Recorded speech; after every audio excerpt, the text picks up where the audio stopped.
Hey everybody, this is Todd and Chris with Coyote Fieldcraft, and we're going to talk a little bit about some of these disasters that we have happening around, mainly the elephant in the room, Venezuela. We also have some flooding going on in the southeast. I saw a story about that here, Been a couple of yesterday or so. couple of Yeah. good floods lately. Yeah, and so, Chris and I, we were talking about this in our preparation, and, the question that came up to us wasn't necessarily the how somebody couldn't be prepared, but more of talking about, what would we do? How do we prepare for something like this? And the biggest thing for preparedness like this is, oftentimes people hear preparedness and think doomsday and stuff like that, but they forget that even back in the early days, being prepared was having a pantry or having stuff to go. I mean, even FEMA tells you should have 72 hours worth of stuff. I just think that we have to think about everyday's disruptions. I mean, obviously Venezuela, earthquakes, that's a huge thing. Here in the Midwest, we can have earthquakes. We've had our small ones here where we're at. Tornadoes? Yeah, tornadoes sometimes here. Floods for sure. We literally had a bad flood here in our area, and it was last year? 2 years ago, maybe. Maybe. Yeah, but and then last year up the hill because of the fire burns. Oh yeah. And then then let's talk about fires. I mean, so me and Todd had a really big discussion about this and thought it would be a good topic right now because, well, the elephant's in the room. You have an earthquake. Now, preparing for an earthquake is a lot more different than preparing for a flood or anything else, but it all goes down to the basics. And thinking about the basics like we were talking about is you look at the preparation, you have to kind of think about what are the things that you want to prepare for, the power going out. Loss of communication, no transportation.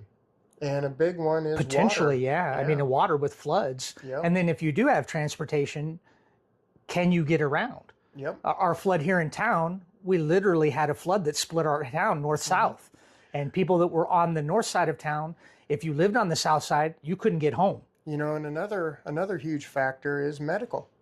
Let's say that you're trapped, Goliath rings a bell. Yeah. You're trapped in the house for a week or whatever it may be. Do you have the medications? Does your family members have the medications in the house? For us, Goliath was a big storm. Here in our town, we don't have a lot of plows and stuff. And over a 24-hour period, 3 or 4 feet of snow. Oh yeah. Yeah, and then wind drifts. So they had bad wind drifts. People were literally abandoning their cars and trying to walk home or walk to the nearest house that they could see. It was a pretty traumatic thing. I don't think we're going to spend a lot of time on it, but as I watched a news story last night, it might have been S2, was talking about the recovery efforts going on in Venezuela. And one of the things that he pointed out was the lack of the government support, the lack of government control, the amount of looting, the amount of extortion that is happening there while people are trying to recover from this event, even with rescue units moving into the area and the roadblocks and the headaches they're having. And, I don't think we'll spend a lot of time on it, but family safety. Safety's a big thing. I mean, the important thing is, why should you plan? And it goes right back to family safety. It's not just a safety issue for family, though. It's also an issue of being able to support your family, being able to contribute the things that you need, the water.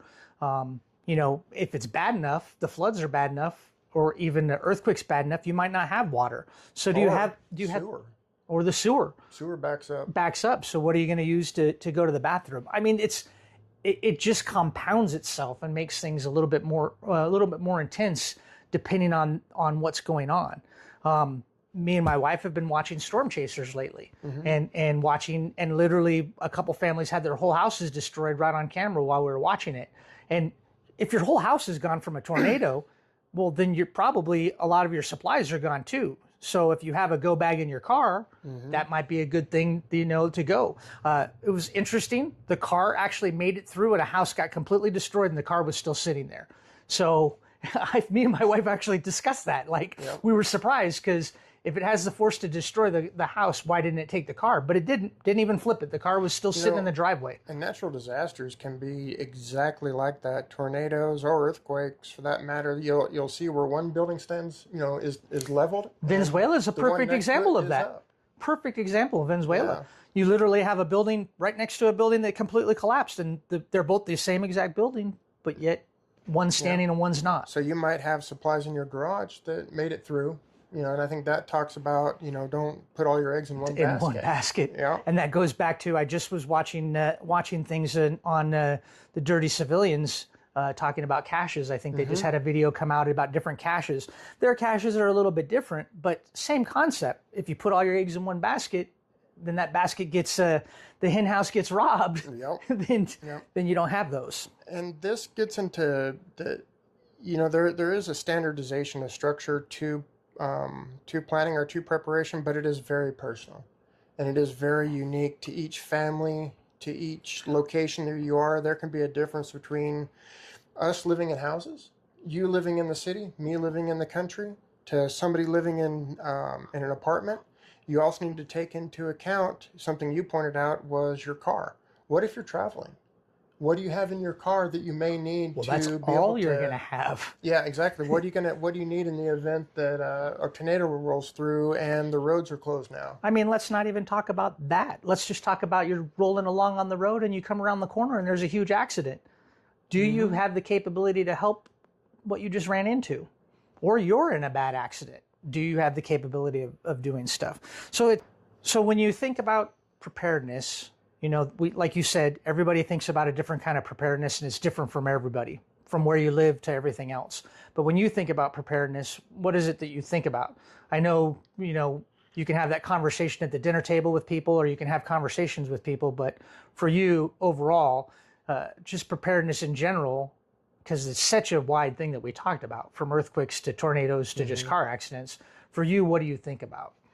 That's a great question. And I think that one of the things I try to do is I try to have a baseline of a level that I want to be able to have a preparation level for. And this is something we kind of talked about in the beginning is, you want to have a plan for what your power needs are in an emergency situation, what your water needs are in an emergency situation. And I'm more analytical when I think about things. And so I try to go down the list of thinking about everything that could be impacted, could be affected by an emergency. So do you think more like FEMA and 72 hours and that's your thought process? Like that's kind of the as baseline. A baseline? Yeah. Right. And the other thing that, we kind of talked about too off camera that is a very important topic is animals. And I don't think that we see many people talk about animals. I now don't think so. We see people talking about, we should have chickens or rabbits or goats on our farm and they Right. for long-term stuff, but I don't think everybody thinks about if you have cats or dogs, if you're traveling with them, how much food did you bring when you're traveling? And if something happens while you're traveling, because we talked about that earlier, or even while you're at home, do you have enough of a supply to get you through an emergency if you can't get to someplace? And another thing is like during Goliath, I was with a volunteer fire department here in Roswell. And one of the things that I did was I took around one of our smaller four-wheel drive vehicles around to everybody in our area that I knew that had livestock. Okay. And, I did two things. One is I made sure that their water stations were broken up enough to where the animals could get water. And two, that they had water. Because you had so many wells, so many systems that were frozen. Freezing up. Yeah. Yep. That even if they wanted to, they did not have the ability to be able to get their animals water. Right. So this brings up, two very good points is, you're talking about the domesticated, but we also have to think about the livestock. And there's been so many documented cases of harsh winter. You can even look at just an example, and I'm going to try to avoid rabbit holes, but this is kind of one that talks about livestock in general.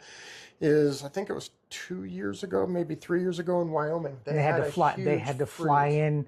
They had to fly in extra food. They had to do a lot of stuff. And this wasn't just for livestock. This was deer, elk, the herds were decimated by the cold. They were getting very, very, So because they didn't have anything to eat. There was nothing for them to get to because it was too covered and too frozen. Yep. And so, we have horses out there and we have chickens out there where we are. And one of the things that we had to make sure of before we went into Goliath was, make sure we had an adequate water supply, which we did because of the fire department, and to make sure we had adequate food on hand. And that's, like you said, is you're traveling with animals. What is your food situation when you're traveling? But also, what is your food situation in the event of a disaster? And that's the biggest thing. So those are things just to think about and talk about, is that you have to have those conversations and with your family members and those that you know. That's the biggest thing. And that's kind of why we're here at our group here, is trying to make sure that people are ready, that people are prepared, and talking about the things that maybe we don't see other people talking about. The preparedness thing, obviously, it's a elephant in the room, as Todd said earlier. We're definitely seeing that covered on the news continuously for good reason. It is a disaster of epic proportions.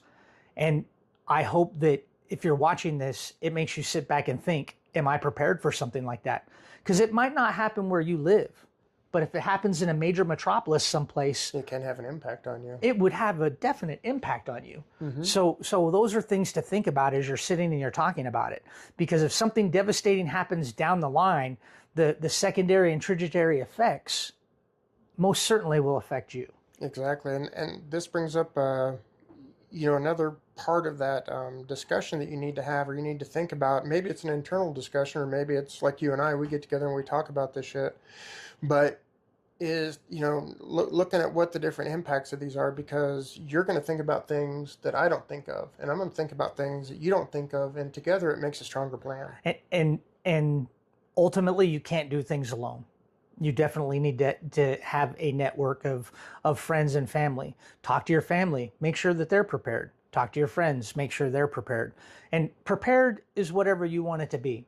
You don't have to be some doomsday person that thinks the apocalypse is coming, but you certainly should be prepared for a hurricane, a bad storm, a tornado, and you know where you live. As you're watching this, you have to take it into account and decide, what are the risks that I have around me?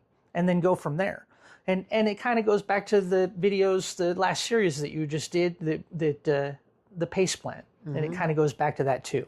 I know that in that you talked about that everything really comes down to PACE. Of course, it was built for communication, but if you use that same concept for everything you do, which most people do, and I think they do it without even thinking about it. Exactly, and that's something we pointed out in the video too, is that, the first two steps of the PACE plan, the primary and alternate, everybody does anyway. Yeah. It's just intuitive, which is great. It is. So if you just take something like that and apply it and get yourself prepared, even the baseline of the FEMA, at least you're prepared for something instead of nothing. And that's kind of, for me, when Todd said, "Oh, we should do this," I agreed with him, because it's important, especially right now, because it's in everybody's face, and because it's in everybody's face, I think everybody will pay attention a little bit more, and I hope they do. Absolutely. So I just want to thank everybody for taking a few minutes out of your life. Thank Chris for joining me, talking about this. There will be plenty more with Chris. I hope we can do more of this. Yeah. Oh, absolutely. Yeah. I think there's lots of information that we can discuss and we can share. And the point of this is, like I've said in the other videos, is we're not trying to give you a how-to do something. We're trying to give you the information you need to think about it and to think about it better. Well, I think there's a lot of how-tos out there. Oh, yeah. And I mean, me and you have talked about it. We're certainly not looking to be the how-to, but we're certainly looking to be the people that spark the conversation. And that goes to put some comments down there. Give us some ideas of what you think are important, because we can touch on them, and we want to touch on them. Give us ideas of different topics you'd like us to go over and you'd like us to talk about. Like Chris was saying, we're definitely not subject matter experts in a lot of stuff, but we definitely can provide some good information to help spark conversations. And that's what we want to do here with this channel, is start conversations and get you thinking. And like I've said in the last ones, is, take care of yourself, take care of each other, eat healthy, get sleep, exercise, and remember that you have loved ones that are counting on you that you need to take care of. Don't forget to comment, like, and subscribe. Right And on. All right. Well, thank you, Chris. thank you.